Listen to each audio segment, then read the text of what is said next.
back that first appearance right now when the New Kids on the Block were brand new. Not too long ago, I think I said something to the effect of anybody on the panel maybe knowing a joke. How about you? Tell any joke, this young man, any joke. Oh, no, You should be on stage. I'm not a joke Any teller. category. Well, Solo. Any joke. I went to the horse track the other day with Donnie over here, and we played the horse at 20 to 1, and it came in at 3:15. That's the kind of a joke, that's the kind of an act not only closed theaters, it closed cities. Right? Before I turn it over to Jesse Nash, who is known as the Music Mouth, he's going to do the interview. This is a hot group, ladies and gentlemen, that is attracting nothing but critical acclaim and rave reviews. They're known as the New Kids on the Block, and their records have sold in astronomical numbers. Yes. And I can only say that... Gold approaching platinum. Gold approaching platinum. You can't knock that, right? No. I was wondering if you gentlemen would maybe one by one... Let me ask you first a question. Yes. We must have on our computer about 15,000 rock and roll groups that want to come on this show, hoping... And, of course, we can't accommodate them because rock and roll is not even our format. But I want to ask you, why do these new groups keep forming across the board? I mean, thousands every month. I mean, they can't make it. What's? I know there's no answer, but how would you help me analyze that? What, the secret to making it? Or, no, why? Yeah, the secret to or making why it. do the groups keep coming? Both. Well, music is just universal. It's everything. I mean, music is just everything. Without music, I think the world would be a very dull place. And I think music, everyone wants to get into music. Music is fascinating. To be in the music business, everyone sees the glamour and the beauty and seeing like us here on Joe Franklin's show and everything. And there's a lot of hard work to it, though, and that's where a lot of the groups don't make it because there's so much hard work and you really have to stick it out. And a lot of people just give up before they really get their lucky break. Who else has a theory on why so many new groups are being formed? Who's got any theory? I do. The money. Money. The Yeenum, backwards money, right? Ladies and gentlemen, I would love these young men. They're known as the New Kids on the Block. I'd love to have them introduce themselves one by one, starting with the young man on the edge of the panel over there. A little bit on how you met and what you would like your contribution to the music scene to be when you're an old man and you're looking back and reminiscing, starting with your name and so forth. My name's Jordan Knight, and I'm 17 years old. And I would really like this group to last for lots of years to come, have many hits, and just make a mark in the music business. Which you've already made. It's incredible what's happened, right, Jesse? Next we have... I'm John Knight, Jordan's brother, and I guess I agree with him.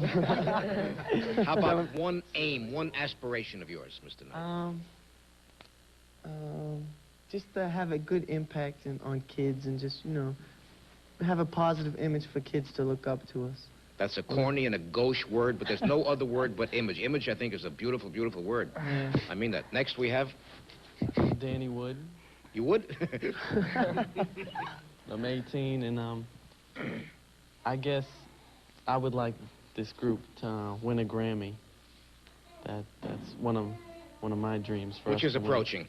Next we have the horse racing man. I'm Joe McIntyre. I'm 15, and I guess I'd just like to be a success. Joe, being 15, do you need special permission to be where they sell liquor or stuff like that when you're doing your club act? Or? I guess I do, but it doesn't... There's nothing in writing or anything. I'll drink to that. And next we have... My name is Donnie Wahlberg, and I'm 18 years old. And what can you say about the music business? What do I want? I don't really know. I The just New want... Kids on the Block. Are you a new sound? Are you a new sound on the block, too? Yes. I want the new kids to grow old on the block. We've now come onto the block, and we're asserting ourselves as one of the top new bands and stuff, and we just want to stay and be around for a long time. And maybe, I mean, branch off into different things, maybe in about 20 years. Maybe be a talk show host or... What do you mean? You can start right now? Some of the guys want to produce and stuff, yeah. Now, one by one, did your families approve, or were they preferred that you went into the family business, starting with... Yeah, it's unanimous, actually, because all of our families are very much behind us. It's kind of like a double-edged sword, though, because, I mean, they wanted it so bad, and they want us to be famous, and, of course, our mothers want us to buy them new houses and everything. It'll happen.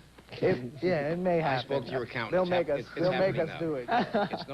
It's known as Kid Funk, and the man who helped me to organize this highlight appearance is Mr. Jesse Nash, as in the word cash. Jesse is now in 30 major publications. Let me thank you for one nice thing you wrote about our show. You want to see this? This is the New York City Tribune. New York City Tribune. It's a big story. Just say. I must have had a toothache when I posed for that picture. It's like, oh, he's going to print it. That picture's called "I'll Never Smile Again Until I See My Dentist," right? Okay, Mr. Jesse Nash, would you do the work? Sure. All right, let me ask you guys a question. How do you handle all the female fans, man? Yesterday, you guys played at the Grand Street Settlement House? You gotta ask Joe. Joe hates it. See, Joe tries to make pretend that he's not the ladies' man of the group, Joe. but he really is. He's the handsome one. Joe? How do you handle it, man? Joe, on a semi-serious... Try not to. Joe, on a semi-serious note, gentlemen, how do you handle success? And they are... I mean, wait, Yeah, hey, they had a we- top 10 hit, please. We don't look at ourselves as famous. It's funny. Yeah. Right. As I shoot some missiles in the air. So, it's funny because I mean, obviously we do have some fame in our group because, you know, the top 10 single, the gold album, and our new single, You Got It, is going up the charts. But I guess we're famous, but we don't realize it. It's just... The girls I think yesterday, one of the though, things that I think why we handle it well is because not only we're each other's peers, and like if we can feel anyone getting out of line or anything, and it's like we're always on top of each other to stay in control. Are you really from a block in Boston? Pretty much. You would We're say, from Dorchester. neighborhood. It's a pretty tight neighborhood. Street kids? Yes.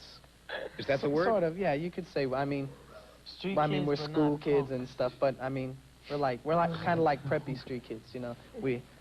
We're not into all the drugs and everything, but we know what time it is. Everybody's asking, are we going to see that newest video? The answer is yes. We're threading the machine right now with that brand new... What's the one you did on Regis Philbin's program? Please Don't Go Girl. That's not the one we're going to do today. No. We're going to do the hot one. new The one. new one. You got it. The right stuff. It's being developed right now in the room with the hypo. Remember those words like hypo? Well, Jesse, you're doing the work today. All right, let me ask you another question. You guys seem to be very, very big, you know, behind the drug thing here, about not doing drugs. What are you doing? What have you been doing since you guys got together as far as, you know, getting kids to stop doing drugs or, you know, set a good example for them? Well, we've done like numerous performances at anti-drug rallies. In fact, a while back we had a drug rap, which we used to do and stuff. And we feel it's kind of our responsibility as, you know, teenagers and stuff, and as musicians and as people that other kids look up to and even grown-ups look up to and stuff, that we have to present a good image, you know. And some people usually relate musicians and stuff to drugs and everything. You going to do any rock against drugs, you know? We've done that, like our Governor Dukakis. We were in his alliance. Governor Dukakis. Make that very clear. Which has been Mr. Knight, Mr. Knight, your highlight appearance so far, preceding on this TV show, I mean, but in terms of big audiences, in terms of many, many thousands watching? Well, on the Tiffany tour, we had a lot of people there. We had biggest crowds we ever had. But I think the best performance we ever did was at the Apollo Theater. In Manhattan. Sure. Isn't that a great place? Man? Yeah, it was great. I tell you, out of all the audiences, I went to see a show there. It was a Lisa Cole Jam or something, and those audiences put on their own show. I mean, they're up there bouncing around. Well, what was so great about that Apollo show that you did? I mean, anything happened? Everybody just says if you can make it at the Apollo, you can make it anywhere. You can get to the Apollo. The crowd is so tough. If they don't like you, they're going to tell you, get off the stage, you know? Yeah, we